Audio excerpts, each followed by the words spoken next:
الحمد لله الذي خلق السماوات والأرض وما بينهما في 6 أيام ثم استوى على العرش، وأشهد أن لا إله إلا الله وحده لا شريك له، وأشهد أن محمدا عبده ورسوله. رئيس الحفل الكريم وزملاء الأعزة، بهذه المناسبة السارة أريد أن أعبر أمامكم عن عواطفي ومشاعري التي تموج وتجول في قلبي عن الركن الركين من الإسلام، هو الجهاد في سبيل الله. يا إخواني البررة، إن الدلائل والبراهين على الجهاد وأهميته واضحة أوضح وافرة أوفر، التي تسع نصيبا كبيرا من القرآن والحديث النبوي الشريف الأغر.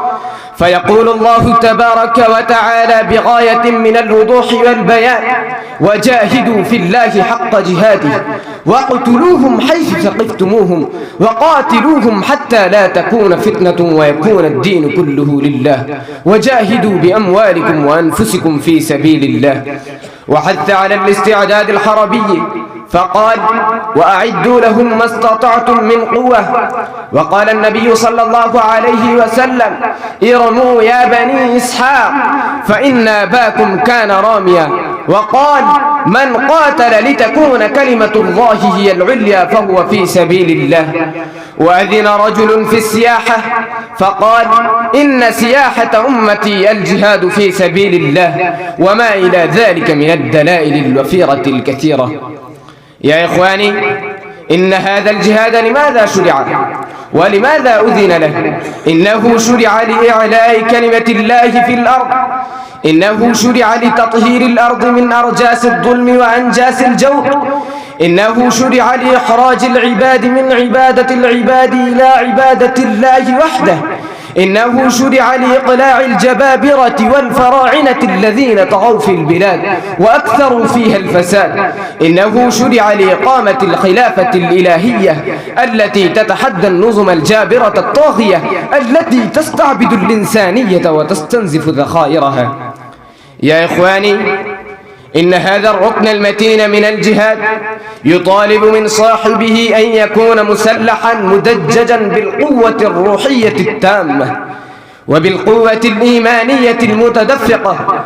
إنه يطالب من صاحبه أن يكون نموذجا مثاليا لاتباع التعاليم الإنسانية الإسلامية.